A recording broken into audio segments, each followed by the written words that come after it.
मिलेगी, ये प्रधानमंत्री नरेंद्र मोदी की तरफ से कहा गया है। आर्थिक विकास बढ़ेगा, पीएम मोदी ने ये कहा, हम शांति के पक्ष में हैं। तो प्रधानमंत्री नरेंद्र मोदी की तरफ से द्विपक्षीय वार्ता से पहले ये बातें कही गई है, हम शांति के पक्ष में हैं। और बार बार प्रधानमंत्री नरेंद्र मोदी कह चुके हैं कि भारत जो है शांति का पक्षधर है। और ऐसे में उम्मीद ये जताई जा रही है कि हो सकता है कि आज की द्विपक्षीय वार्ता में यूक्रेन और रूस के बीच में जो जंग चल रही है उसे लेकर भी बातचीत हो, उसे लेकर भी चर्चा हो। और देखना यही होगा कि क्या, क्योंकि भारत की कोशिश यही रही है कि जंग जो चल रही है बीते 4 सालों में उस पर विराम लगे। और इसी को लेकर ही लगातार देखिए भारत कई दफा ये कह चुका है कि भारत जो है वो भारत शांति का पक्षधर है। और कोई कितनी भी बड़ी चीज क्यों ना हो, कितनी भी बड़ी जंग क्यों ना हो, वो बातचीत के जरिए ही हल हो सकती है। और ऐसे में जब आज बातचीत आमने सामने होगी भारत और रूस की, दोनों देशों की, तो क्या इससे लेकर यानी कि रूस और यूक्रेन की जंग को लेकर भी बातचीत होगी।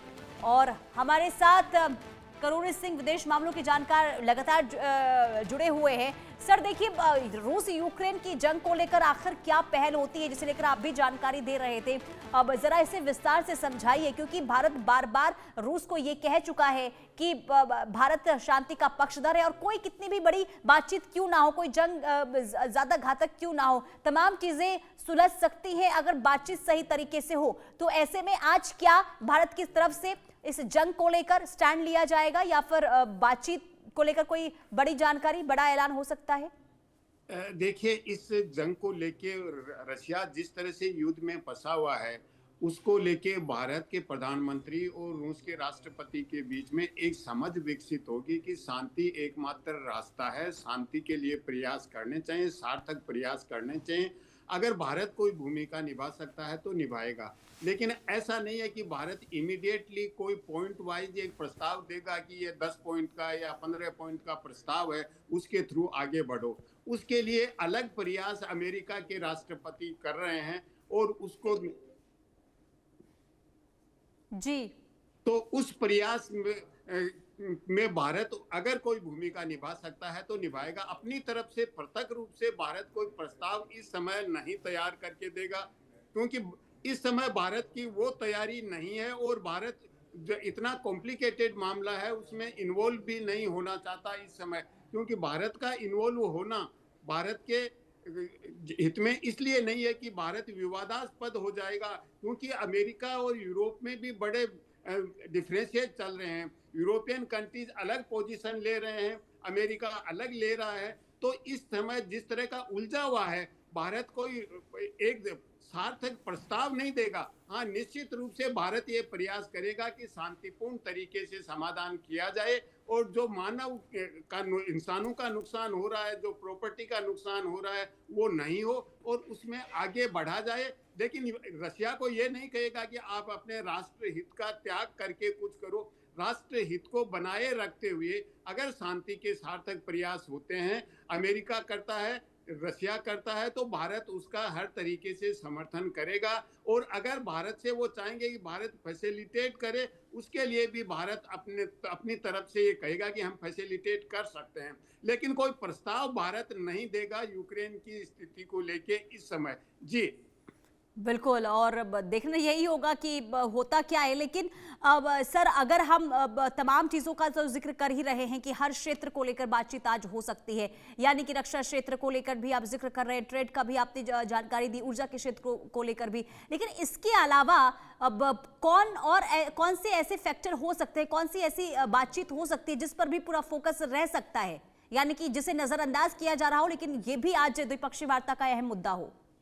देखिए, द्विपक्षीय वार्ता का तो मुद्दा है, उस पे तो हम बहुत बात कर रहे हैं, लेकिन भविष्य की विश्व व्यवस्था कैसे हो, जिसमें फेयरनेस हो, जिसमें जस्टिस हो, जिसमें मल्टीलेटरलिज्म हो और हर देश का, गरीब देश का भी उसमें ख्याल रखा जाए, इस तरह की विश्व व्यवस्था कैसे हो और उस व्यवस्था में भारत और रूस मिलके क्या योगदान कर सकते हैं, इसको लेके मुझे लगता है जो संयुक्त वक्तव्य आएगा उसमें निश्चित रूप से कुछ न कुछ पॉइंट्स आएंगे कि दुनिया किस दिशा में जाए। दुनिया में जिस तरह की प्रोस्पेरिटी की हम बात करते हैं, प्रोग्रेस की बात करते हैं, जो पिछला अनुभव है दुनिया का, वो दुनिया एक तरह की विखंडित है, और विखंडन के साथ साथ दुनिया में जो विकसित देश और विकासशील देशों में खाई है वो बहुत गहरी है। उस खाई को कैसे पाटा जाए, उसके लिए भारत और रशिया का क्या दृष्टिकोण हो सकता है। एनवायरमेंट को लेके निश्चित रूप से बात होगी, ग्लोबलाइजेशन को लेके दोनों देश बात करेंगे, मल्टीलेटरलिज्म के बारे में कुछ पॉइंट आएंगे। ये सब चीजें मुझे लगता है कि जो संयुक्त वक्तव्य आएगा उसमें आएंगे कि दोनों देश क्या चाहते हैं, कैसी दुनिया देखना चाहते हैं। जो दुनिया अच्छी हो, बहुत सुंदर दुनिया हो, जिसमें अन्याय न हो, इस तरह की दुनिया की तस्वीर में मुझे लगता है कि जो संयुक्त वक्तव्य होगा उसमें आने वाली दुनिया की अच्छी तस्वीर वो एक डिपिक्ट करने का प्रयास करेंगे, द्विपक्षीय मुद्दों को हटके। जी बिल्कुल। और सर देखिए, हमने अमेरिका का जिक्र कर लिया, लेकिन इसके अलावा भी अगर हम बाकी देशों की बात करते हैं, खास करके अगर हम चीन की बात करते हैं, तो चीन का जो प्रभाव लगातार बढ़ता हुआ इस वक्त नजर आ रहा है, ये कहीं ना कहीं भारत और रूस दोनों के लिए चुनौती है। तो इस द्विपक्षीय वार्ता, इस दौरे के बाद क्या संदेश चीन को जा सकता है? देखिए, रशिया का पहले से ही योगदान भारत और चीन के संबंधों में हाँ। एक तरह का सामंजस्य बैठाने का रहा है। जब गलवान का मामला था उस समय भी रशिया प्रत्यक्ष रूप से हस्तक्षेप नहीं कर रहा था, लेकिन बहुत सक्रिय तरीके से दोनों देशों को नजदीक लाने का प्रयास कर रहा था। तो रशिया का यह है कि चीन और भारत में जितने डिफरेंसेस हैं उनको कम से कम किया जाए, और अगर चीन और भारत अपने डिफरेंसेस कम करेंगे तो भारत, रूस और चीन मिलके दुनिया को एक नई दिशा दे सकते हैं, जिसमें जो परंपरागत व्यवस्था है जो पश्चिमी देशों के आधिपत्य में है और जिस तरह का अमेरिका अपना डोमिनेशन दिखाना चाहता है, उसमें एक जो ग्लोबल साउथ के देश हैं उनका हित पूरा हो सके, तो रशिया अभी भी चीन और भारत में सामंजस्य बैठाने का काम करेगा। और मुझे लगता है कि भारत के हित का त्याग करके, भारत को नहीं कहेगा कि आप अपने हितों का त्याग करके चीन के साथ संबंध सुधारो, ये तो निश्चित रूप से नहीं कहेगा, लेकिन निश्चित रूप से भारत और चीन को वो नजदीक लाने का रशिया का स्वयं का इंटरेस्ट भी है, दुनिया के इंटरेस्ट में भी है और भारत और चीन के इंटरेस्ट में भी है। तो ये रशिया अपनी तरफ से करेगा, और इसीलिए रशिया ने कहा है कि जो रिक मैकेनिज्म है उसको रिवाइव किया जाए। रशिया, इंडिया, चाइना का पुराना मैकेनिज्म है, उसको रिवाइव करके तीनों देश अपनी सामर्थ्य है उसको एक साथ करें दुनिया को अच्छा बनाने के लिए। जी बिल्कुल। और लेकिन सर, अगर हम बात करें भारत की स्ट्रैटेजिक ऑटोनॉमी की, तो क्या लग रहा है इस यात्रा के बाद वो मजबूत होती हुई नजर आ रही है क्या? इसमें देखिए, भारत की स्ट्रेटेजिक ऑटोनॉमी पे कोई नकारात्मक प्रभाव नहीं पड़ेगा। भारत आज भी स्ट्रेटेजिक ऑटोनॉमी बनाए हुए है, रशिया से तेल खरीद रहा है, लेकिन अमेरिका ने दबाव बनाया तो हमें अमेरिका से तेल खरीदना भी शुरू कर दिया है, और ये रशिया भी समझता है। इसीलिए रशिया उस बात को लेकर नाराज नहीं है कि आपने रशिया से तेल कम करके अमेरिका से क्यों खरीदना शुरू कर दिया है। तो रशिया भारत की स्ट्रेटेजिक ऑटोनॉमी है, भारत के दृष्टिकोण को रेस्पेक्ट करता है, मुझे ऐसा लग रहा है। तो इस तरह की भारत की स्ट्रेटेजिक ऑटोनॉमी पे कोई असर नहीं पड़ेगा। भारत की पॉलिसी है वो डीआर्गुमेंटेड है, एक से रिश्ते अच्छे हैं तो दूसरे से खराब हो जरूरी नहीं है। ठीक है सर, तो मैं आपके पास लौट रही हूँ। जरा ये लाइव स्पष्ट तस्वीरें सामने आ रही है, आप भी देख रहे होंगे। ये हैदराबाद हाउस में महामुलाकात की तस्वीर आपको दिखा रहे हैं, जहां मोदी और पुतिन एक साथ एक टेबल पर बैठे हुए नजर आ रहे हैं, और यहाँ पर देखिए वार्ता हो रही है। लेकिन यही हम शांति के हर प्रयासों का समर्थन करते हैं, और हम शांति के हर प्रयासों के साथ कंधे से कंधा मिलाकर के खड़े हैं। पूरे विश्व ने कोविड से लेकर के अब तक कई संकटों से गुजरा है। हम आशा करते हैं कि बहुत ही जल्द विश्व को चिंताओं से मुक्ति मिलेगी और एक सही दिशा में प्रगति के राह पर विश्व समुदाय को एक नई आशा पैदा होगी। एक्सेलेंसी, मुझे पूरा भरोसा है कि आज दिन भर हम अनेक विषयों पर चर्चा करने वाले हैं। भारत और रशिया के आर्थिक संबंधों का अधिक विस्तार हो, हम नई ऊंचाइयों को प्राप्त करें, ऐसे बहुत ही आशावादी आउटकम के साथ हम हमारी इस मीटिंग को आगे बढ़ाएंगे, यह मेरा पूरा विश्वास है। माय फ्रेंड, मैं फिर से एक बार आपका हृदय से बहुत बहुत स्वागत करता हूं।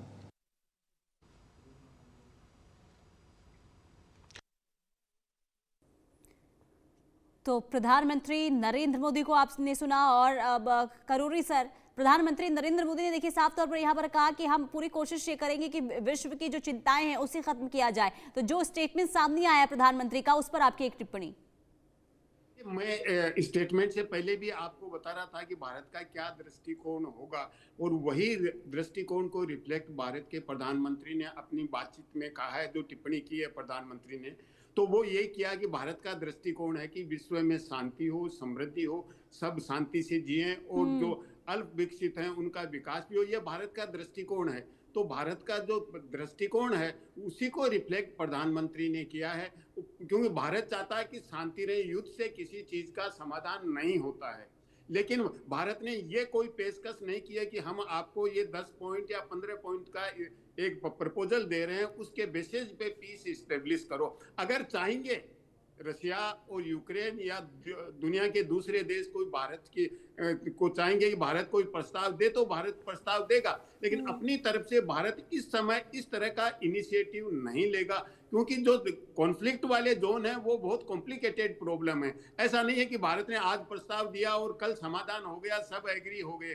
तो ऐसी कॉम्प्लिकेटेड सिचुएशन में भारत अभी ज्यादा इन्वॉल्व नहीं होना चाहता है। भारत अपनी आंतरिक सामर्थ्य मजबूत करना चाहता है, वो भारत के लिए ज्यादा जरूरी है। इसलिए भारत की कूटनीति अपने जो आंतरिक स्थिति है, आर्थिक है, सुरक्षा संबंधी है और सांस्कृतिक दृष्टि से भारत दूसरे देशों पे अपना एक सॉफ्ट पावर के रूप में प्रभाव दिखाना चाहता है कि भारत की संस्कृति ये रही है, शांति की रही है। तो ये प्रयास भारत करेगा।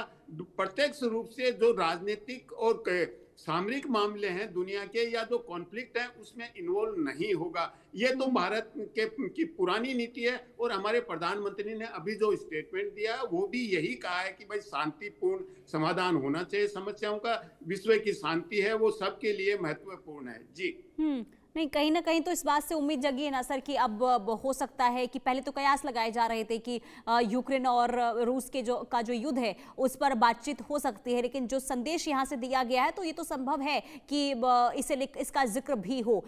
लेकिन अगर हम देखिए जो लगातार अब विश्व की जो राजनीति बदलती हुई इस वक्त नजर आ रही है सर, अब उसके हिसाब से जो ये तस्वीर सामने आ रही है तो कितनी मजबूती और कितना बदलाव आने वाले दिनों में हम देख सकते हैं वर्ल्ड ऑर्डर में? ये आपने बिल्कुल सही कहा। जो देखिए भारत में जो 3 यूरोपीय देशों के मिशन हेड हैं, उन्होंने एक आर्टिकल लिखा, उसमें भी भारत से यही उम्मीद जताई है कि भारत शांति के लिए सकारात्मक भूमिका निभाएगा। तो ये तो यूरोप के देश भी अभी मान के चलते हैं। वो आर्टिकल लिखा, उसमें थोड़ा विवाद भी हुआ कि डिप्लोमेट्स को इस तरह से भारत का मेहमान आ रहा है, लिखना चाहिए नहीं लिखना चाहिए, क्योंकि वो रशिया और यूक्रेन युद्ध के बारे में एक पर्टिकुलर दृष्टिकोण रखते हैं, वो भारत का दृष्टिकोण नहीं है। लेकिन उन्होंने भी भारत से उम्मीद जताई है कि भारत सकारात्मक भूमिका निभाएगा, क्योंकि भारत ने पहले भी ये कहा है कि आज की दुनिया में युद्ध से समाधान नहीं हो सकता, बुद्ध से हो सकता है, शांति से हो सकता है। तो इस तरह का भारत का दृष्टिकोण है। तो निश्चित रूप से पुतिन भी, जो अभी बातचीत चल रही है अमेरिका और रशिया के बीच में, हंगरी में बातचीत होनी थी, ओरबान मीडिएट कर रहे थे, नहीं हो पाया। लेकिन मुझे लगता है कि जल्दी पुतिन और ट्रंप मुलाकात करेंगे, क्योंकि अभी ट्रंप के जवाई और विटको पुतिन के यहाँ आने से जस्ट पहले उनसे बातचीत हुई है। चीन के विदेश मंत्री भी वहाँ मॉस्को में थे। तो बहुत ही गहन प्रयास चल रहे हैं शांति स्थापना के लिए। और मुझे लगता है कि जब भारत पुतिन को ये कहेगा तो उस पे प्रेसिडेंट पुतिन ज्यादा विचार करेगा कि शांति किस तरह से इफेक्टिव तरीके से स्थापित हो सकती है। और मुझे लगता है कि जल्दी यूक्रेन और बिल्कुल, और एक चीज और सर ये देखने को मिली है जिसका जिक्र आपने किया कि देखिए यहाँ आने से पहले हमने पुतिन को देखा कि ट्रंप के साथ भी मुलाकात अभी अक्टूबर महीने में 2 बार हो चुकी है, फोन पर भी बातचीत हुई है। और जो मुलाकात ट्रंप के साथ हुई, क्या बातचीत हुई, उसकी जानकारी प्रधानमंत्री नरेंद्र मोदी को भी पुतिन देते हुए नजर आए, क्योंकि फोन पर भी प्रधानमंत्री के साथ बातचीत हुई। इसके बाद हमने देखा कि जब प्रधानमंत्री का जन्मदिन था तो पुतिन ने सबसे पहले उन्हें बर्थडे विश किया था। तो जो ये तमाम चीजें देखने को मिल रही है, हर एक जानकारी, यानी ये कह सकते हैं कि भरोसे में यहाँ पर पुतिन की तरफ से प्रधानमंत्री नरेंद्र मोदी को लिया जाता है। बिल्कुल, आपने बिल्कुल सही कहा कि जो भी प्रगति हो रही है रसिया उसके बारे में भारत को सूचित करके और भारत को कंसल्ट भी करता है कि हम इस दिशा में जा रहे हैं। ये तो भारत पहले से कर रहा है, आज से नहीं पहले से कर रहा है। तो रसिया भारत को अपना विश्वसनीय दोस्त मानता है और भारत भी मानता है, क्योंकि इसका इतिहास का अनुभव है दोनों देशों का अपना अपना। और अनुभव के साथ साथ आज की जो परिस्थितियां हैं उसमें दोनों अपनी भूमिका निभाना चाहते हैं, शांति स्थापना के लिए सकारात्मक भूमिका निभाना चाहते हैं। और इसलिए भारत के प्रधानमंत्री को सूचित किया है, बार बार सूचित किया है, कंसल्ट भी किया है कि किस दिशा में आगे बढ़े जाएं। और लगातार चीन को भी कंसल्ट कर रहे हैं पुतिन, ऐसा नहीं है चीन को नहीं कर रहे हैं। तो दोनों देशों को, जो एशिया की बड़ी शक्तियां हैं, दोनों को कंसल्ट करके आगे बढ़ना चाहते हैं कि पुतिन ये नहीं चाहते कि मैं अकेला रहूं। तो इसीलिए वो कंसल्ट करके, और मुझे लगता है कि अभी जो बातचीत होगी इनफॉर्मल तरीके से भारत के प्रधानमंत्री और प्रेसिडेंट पुतिन में, तो उसमें भारत के प्रधानमंत्री अपनी तरफ से कोई सुझाव भी दे सकते हैं इनफॉर्मल तरीके से कि किस तरीके से आगे बढ़ा जाए। पुतिन अपनी सीमाएं बता सकते हैं कि ये मेरी सीमाएं हैं शांति की तरफ बढ़ने में, और दोनों में जो बातचीत होगी उसका एक सामंजस्य बैठा के कोई रास्ता निकल सकता है पीस की तरफ, और पुतिन उस पर निश्चित रूप से विचार करेंगे। जी मैम।